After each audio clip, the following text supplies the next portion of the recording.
انہی خاصان خدا میں سے ایک ہستی اعلیٰ حضرت امام احمد رضا خان محدث بریلوی علیہ الرحمہ کی ذات ہے۔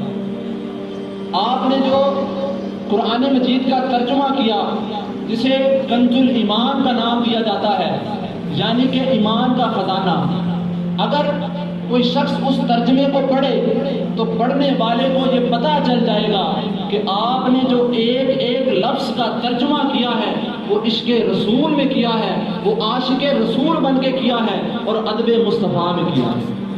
اور اس کے ساتھ ساتھ آپ نے جو حضور کی ثنا میں نعتیہ کلام لکھا ہے جسے ہدایت بخشش کہا جاتا ہے، اگر اس کی نعت کوئی انسان پڑھے، اس کے لفظ لفظ کو پڑھ کر انسان کے دل میں عشق رسول پیدا ہو جاتا ہے۔ یہ میں نہیں کہہ رہا، میں آپ کو ایک دیوبندیوں کا بڑا مولوی جس کی میں نے تقریر سنی، اس نے کہا میں مدینہ طیبہ گیا، روضہ انور کے سامنے کھڑا ہوا، میں نے اپنی طرف سے کوئی سلام پڑھا، میں نے اپنی طرف سے کوئی درود پڑھا، مجھے وہ اثر پیدا نہیں ہوا، وہ چاشنی نہیں ملی۔ جب میں نے مصطفیٰ جان رحمت پہ لاکھوں سلام یہ سلام پڑھا تو فوراً میرے دل کے اندر حضور کا عشق پیدا ہونا شروع ہو گیا۔ میں نے اپنے چاہنے والوں سے پوچھا یار یہ سلام کس نے لکھا ہے؟ تو لوگوں نے کہا ہندوستان میں بریلی شہر کے امام احمد رضا نے لکھا ہے۔ تو میں فوراً سمجھ گیا کہ وہ جو سلام پڑھ کر میرے دل کے اندر عشق رسول پیدا ہو رہا ہے وہ اسی وجہ سے پیدا ہو رہا ہے کہ لکھنے والا ایک عاشق رسول ہے۔ اور امام احمد رضا ایسے عاشق رسول ہیں کہ جنہوں نے حضور کا کلام عشق رسول میں لکھا، اور ایک شاعر اس نے حضور علیہ السلام کی ثنا میں ایک شعر کہا، اس نے کہا اگر ہم مدینہ طیبہ کی پرانی تصاویر نکال کر دیکھیں تو وہاں پر پہلے کھجور کے درخت ہوا کرتے تھے، ان درختوں کو کاٹ دیا گیا، مسجد نبوی کو دوبارہ سے تعمیر کیا گیا۔ اس شاعر نے کہا کہ کب ہے درخت گنبد شہ والا کے سامنے، اس نے ایک نظریہ باندھا، اس نے کہا جب لوگ حضور کے روضے کے سامنے کھڑے ہوتے ہیں ان کا انداز کیا ہوتا ہے؟ اس شاعر نے کہا کب ہے درخت گنبد شہ والا کے سامنے، مجنوں کھڑے ہیں خیمہ لیلا کے سامنے۔ اسی دنوں میں اعلیٰ حضرت امام احمد رضا حرمین شریفین میں موجود تھے، جب یہ شعر ان کے کانوں سے گزرا آپ نے پوچھا کس شاعر نے لکھا ہے؟ مریدوں نے کہا حضور فلاں شاعر نے یہ شعر لکھا ہے۔ آپ نے فرمایا اس شاعر کو میرے پاس لے کر آؤ۔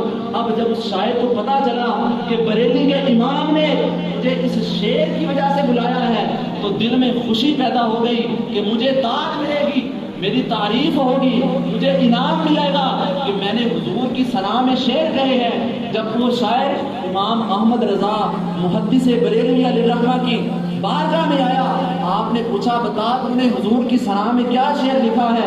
اس نے شعر دوبارہ پڑھا، اس نے کہا میں نے لکھا ہے کہ کب ہے درخت گنبد شہ والا کے سامنے، مجنوں کھڑے ہیں خیمہ لیلا کے سامنے۔ آپ کے چہرے پہ جلال آ گیا، آپ نے فرمایا تمہارا مصرع اول جو مصرع اولا ہے، جو پہلا مصرع ہے وہ ٹھیک ہے لیکن تمہارا دوسرا مصرع صحیح نہیں ہے۔ شاعر نے کہا حضور وہ کیسے صحیح نہیں ہے؟ آپ نے فرمایا تو نے میرے نبی کے روزے کو لیلا کے خیمہ کے ساتھ تشبیہ دی ہے اور اس کے سامنے درود و سلام پیش کرنے والے عاشقوں کو مجنوں کے ساتھ تشبیہ دی ہے۔ اس شاعر نے کہا حضور پھر آپ اس کی تصحیح فرما دیں، آپ اس شعر کا دوسرا مصرع ارشاد فرما دیں۔ آپ نے فرمایا پہلا مصرع پڑھ۔ اس شاعر نے کہا کب ہے درخت گنبد شہ والا کے سامنے، اعلیٰ حضرت نے فرمایا اس کا دوسرا مصرع یہ بنتا ہے کہ کب ہے درخت گنبد شہ والا کے سامنے، قدسی کھڑے ہیں عرش مولا کے سامنے۔